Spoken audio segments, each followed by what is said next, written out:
Welcome to Happy Achievers channel. Class 6 NCERT Science Living Creatures Exploring Their Characteristics. Chapter 10 Responding to Stimuli.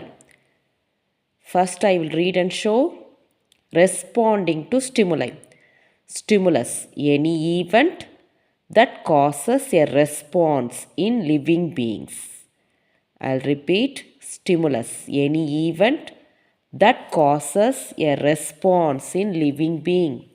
Any event that causes a response in living being. Example, touching a hot object, stepping on a thorn, bright light. When we are exposed to bright light. ஸ்டிமுலஸ்னா என்ன? எந்த situation நம்மளை respond பண்ண வைக்கிதோ அதுதான் அது stimulus. இப்போது ஒருத்தவங்க class எடுக்கிறாங்கன்னா நம்ம என்ன பண்ணுறோம், தலை அசைச்சு அதை கவனிக்கிறோம், இல்லை ஆன்சர் பண்ணுறோம். ஒருத்தவங்க கொஸ்டின் கேட்டாங்கன்னா நம்ம ஆன்சர் பண்ணுறோம். ஸோ எந்த சிச்சுவேஷன் நம்மளை ரியாக்ட் பண்ண வைக்கிதோ, நம்ம ரெஸ்பாண்ட் பண்ண வைக்கிதோ அதுதான் ஸ்டிமுலஸ். எக்ஸாம்பிள் இங்கே என்ன கொடுத்துருக்காங்க, ஹாட் ஆப்ஜெக்டை டச் பண்ணுறது. ஒரு ஹாட் ஆப்ஜெக்ட் மேலே கை வச்சிங்கன்னா ஆகும், சுடும். உடனே நீங்கள் என்ன பண்ணுவீங்க, அதுக்கேற்ற மாதிரி ஹான்னு கத்திட்டு கையை பேக்கில் எடுப்பீங்க. ஸோ டச் பண்ணுறீங்களா ஹாட் ஆப்ஜெக்ட், அதுதான் ஸ்டிமுலஸ். அது ஒரு ஈவெண்ட், அது உங்களை என்ன பண்ண வைக்குது, கையை தூரமாக எடுக்க வைக்குது இல்லையா, அதனால் அது ஒரு ஸ்டிமுலஸ். ஸ்டெப்பிங் ஆன் எ தான், முள் காலில் குத்துச்சுன்னா என்ன ஆகும், கத்திட்டு அந்த முள்ளை நம்ம கால்லேருந்து எடுக்க பார்ப்போம் இல்லையா. தான் மேலே வச்ச உடனே நம்மளை ரியாக்ட் பண்ண வைக்குதுல்ல, தான் மேலே காலை வச்ச உடனே ஆணு கத்துறோம் இல்லையா, அது. கண்ணில் பிரைட் லைட் பட்டுச்சுன்னா கண்ணு கூசுது, நம்ம ரியாக்ட் பண்ணுறோமா இல்லையா. ஸோ இதெல்லாம் என்னது, ஸ்டிமுலஸ். ஸ்டிமுலஸ்னால் எந்த ஈவெண்ட் நம்மளை ரெஸ்பாண்ட் இல்லைன்னா ரியாக்ட் பண்ண வைக்கிதோ, அதுக்கேற்ற மாதிரி நம்மளை ஆக்ட் பண்ண வைக்கிதோ அது பேர் தான் stimulus. Response, action or reaction shown by living organism due to stimulus is called response. The action or reaction shown by living organism due to stimulus is called response. I'll repeat again. Action or reaction shown by living organism due to stimulus is called response. So response na enna, நம்ம ஸ்டிமுலஸ்க்கு ஏற்ற மாதிரி என்ன பண்ணுறோம், react பண்ணுறோம் இல்லையா, அதுதான் response. எந்த ஒரு ஆக்டுக்கு நம்ம ரியாக்ட் பண்ணுறோமோ அது பேர் தான் என்னது, ரெஸ்பான்ஸ். ஒரு சிச்சுவேஷன் நமக்கு வருது, அதுக்கேற்ற மாதிரி நம்ம ரியாக்ட் பண்ணுறோம், அது பேர் தான் ரெஸ்பான்ஸ். எக்ஸாம்பிள், இந்த எக்ஸாம்பிள் எடுத்துக்கோங்க. ஒரு ஆப்ஜெக்டை டச் பண்ணுறது தான் ஸ்டிமுலஸ். ஹாட் ஆப்ஜெக்ட், சூடான பாத்திரத்து மேலே கை வைக்கிறது ஸ்டிமுலஸ். அது எடுக்கிறீங்களா, கையை உடனே எடுக்கிறீங்களா வெளியே, அது பேர் response. Quickly pulling back the hand after touching a hot cup, அதுதான் response. Pulling back the hand தான் response. Pulling back the hand தான் ரெஸ்பான்ஸ். டச்சிங் எ ஹாட் கப்புன்றது ஸ்டிமுலஸ். 1 மார்க்கில் கேட்டாலும் எழுதிடணும்.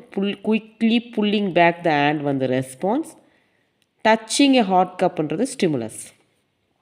Plant also respond to stimulus.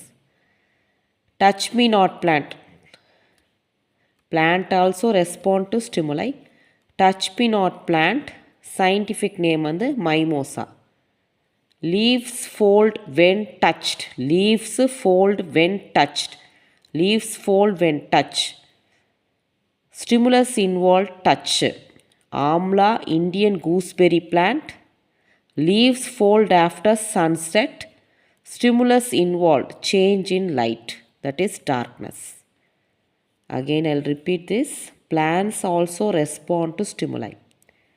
Touch me not plant, mimosa. Leaves fold when touched. Stimulus involved touch. Amla Indian gooseberry plant. Leaves fold after sunset. Stimulus involved change in light, that is darkness. So பிளான்ஸுமே என்ன பண்ணோம், ஒரு சிச்சுவேஷனுக்கு react தான் பண்ணோம்.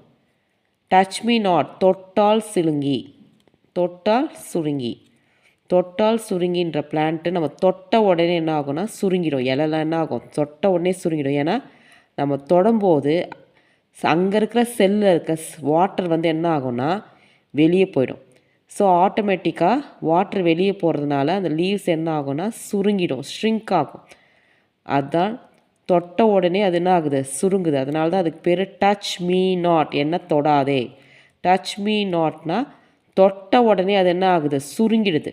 எதனால் சுருங்கிடுது, அந்த லீஃபில் இருக்க செல்லில் இருக்கிற வாட்டர் என்ன ஆகுதுன்னா வெளியேறதுனால இலை சுருங்கிடுது. திருப்பி நம்ம கையை எடுத்துட்ட உடனே என்ன ஆகுது, நார்மலாக ஆகிடுது. ஸோ அப்போ பிளான்ட் ரியாக்ட் பண்ணுது. தொட்ட உடனே பிளான்ட் ஃபோல்ட் ஆகி, லீவ்ஸ் ஃபோல்ட் ஆகி என்ன ஆகுது, சுருங்கி என்ன ஆகுது, ரியாக்ட் பண்ணுது.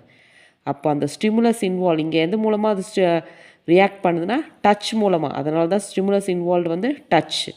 இதே ஆம்லா, நெல்லிக்காய் மரம் பார்த்துருக்கீங்க, இந்தியன் கூஸ்பெரி பிளான்ட். இதில் லீவ்ஸ் வந்து அகெயின் ஃபோல்ட் ஆகும் ஆஃப்டர் சன்செட். லீவ்ஸ் எல்லாம் கொஞ்சம் சுருங்கிடும் எப்போனா சன்செட்டு. இதில் ஸ்டிமுலஸ் இன்வால்வ்டுனா change in light, that is darkness. Light குறைய ஆம்லா பிளான்ட்டில் லீவ்ஸ் என்ன ஆக ஆரம்பிக்கும்னா ஃபோல்ட் ஆக ஆரம்பிக்கும். ஸோ இங்கே ஸ்டிமுலஸ் இன்வால்வ் ஆகிருக்கிறது என்னென்னா change in light, that is டார்க்னஸில் லீவ்ஸ் சுருங்கும். ஸோ ஆம்லா என்னது பெரிய நெல்லிக்காய், இந்தியன் கூஸ்பெரி பிளான்ட்டில் லீவ்ஸ் வந்து என்ன ஆகுது, ஃபோல்ட் ஆகுது ஆஃப்டர் சன்செட். ஸ்டிமுலஸ் இன்வால்வ்டுன்றது change in light, that is darkness.